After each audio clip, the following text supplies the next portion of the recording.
As president of this church, I am happy to announce that we have invited a minister to come and submit herself for a possible ministry here. Her name is Reverend Emily Denton. She will give her first sermon today.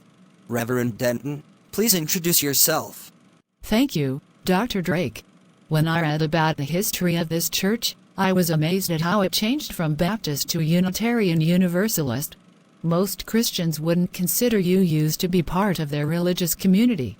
But I myself, while a lifelong UU, was always in love with the beauty of what Jesus taught and wished to keep this church Christian-centered, even while making room for people of other religious views including humanists, pagans, Jews, Buddhists, and others. For those who want to remain Christian, we can continue to have rituals like baptism and the Lord's Supper, but those who follow other paths may opt out of those rituals and instead observe their own among themselves. So you are primarily Christian. Could I be the lay leader for the atheist or humanist UUs in this church? That's what I was before when I and my friends and our daughters formed the original UU Fellowship 2 years ago. Yes, I read about your works, Mrs. Sims. It is an honor to meet you, knowing what an incredible victory you scored for UAism here. And I have no objection to you being the leader of your own subdivision.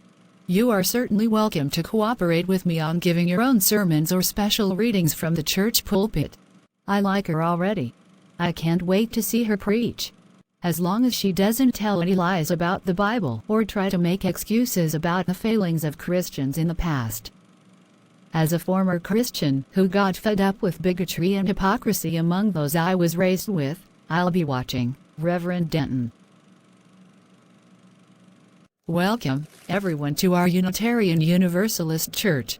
My sermon today is about prayer. There are two kinds of prayer, the prayer of faith and the prayer of form. Men must either pray in earnest, because they expect their prayer to accomplish something, and ask God for what they want just as they would ask anyone else, expecting to get it. And this kind of prayer I call the prayer of faith. Or they must pray as a matter of propriety, and from a sense of duty, because prayer is beautiful, or because prayer is commanded. And this kind of prayer I call the prayer of form.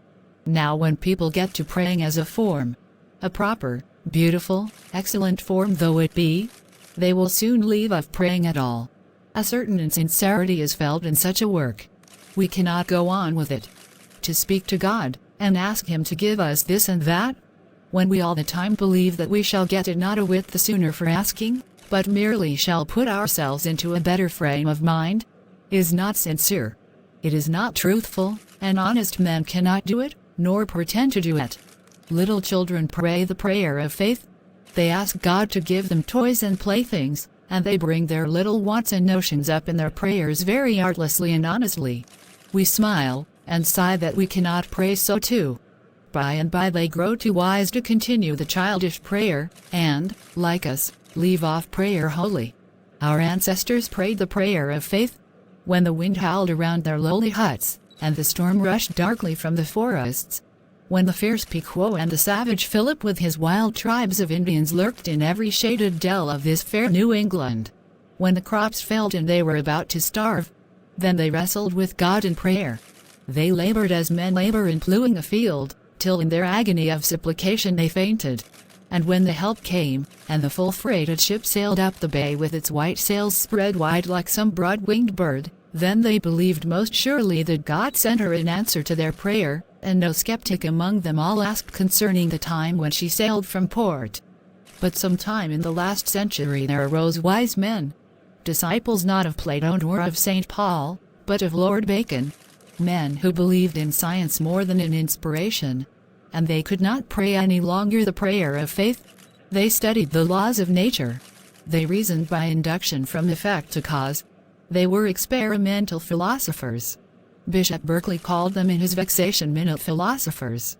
But they were good Christian men, and had not the least intention of denying what was in the Bible. The Bible said, "Pray," and they said, "Pray." Moreover, they had learned to pray at their mother's knee, and felt the happiness of communing with God, and did not wish to leave off prayer. So they said, "Pray." Not that prayer will give you anything you could not have had without it. But it will do you good. It will give you submission to God's will, patience, devout habits, and so forth. Pray, by all means, for spiritual things, for God will give you those readily in answer to prayer. But above all, pray without ceasing. That is, be in a spirit of prayer always. Christ uses oriental figures of speech. He must not be taken too literally when he says, "Believe that ye shall receive it, and ye shall have it." God gives or withholds according to wise providential laws, and not according to our prayers. After this doctrine had been laid down, and the prayer of propriety or duty or sentiment had taken the place of the prayer of faith, men, as we said, ceased to pray. They could not continue using solemn words to which they attached no real importance. "No," said they, "to work is to pray. Do your duty. That is the effectual prayer of the righteous man. Visit the fatherless and widow in their affliction. Keep yourself unspotted from the world. That is true Christianity. Better than many Sabbath days full of worship. Better than knees stiffened by long hours of devotion. He that doth righteousness is righteous, not he who for a pretense makes long prayers." We live at present in an age saturated with these ideas. We live in an age turned wholly outward. An age of science, of steam, of rails, and of telegraphs. An age of cheap postage, and of all sorts of devices to make our outward life comfortable and joyous. Many run to and fro, and knowledge is increased. The Christianity of the world bears good fruit in attempts to mitigate the horrors of barbarous customs, which come down unmitigated and unrelieved through the ages of faith, slavery, and war, and popular ignorance, pauperism, intemperance, and manifold evils. Strong, wise, and good men do not now go on their knees and wrestle all night with God in prayer, but they sit up all night by their study table, and marshal hosts of facts into such shape as shall convince mankind what a mountain of ill they labor under, and how they shall throw them off. Good men of today, the saints of our day, do not dream dreams, see visions, commune with angels, they are caught up into no third, nor even second heaven. But they visit prisons and penitentiaries, they establish hospitals for the blind, deaf, lame, dumb, and insane, they labor to elevate public instruction, they struggle to make the laws more equitable. And for all these labors, let us be thankful to God, for in them is surely to be found the Christian seed. They are Christ-like works. I don't really like all the Christian references, but since this church was Christian before, I guess we can tolerate this. It's either this or the church members not only reject Reverend Denton, but this church's membership in the Unitarian Universalist Association. We told them they could remain Christian, so they would expect Christian-oriented topics like what we just heard. Debbie, you were at this church when Reverend Owen preached here. Did Reverend Denton sound like him? Nope. Owen came across as arrogant and holier than thou, like Christians had a duty to conquer all others. That sermon by Reverend Denton was much more thoughtful and honest. I actually learned something from it. I want her to stay with us. Thank you, Reverend Denton.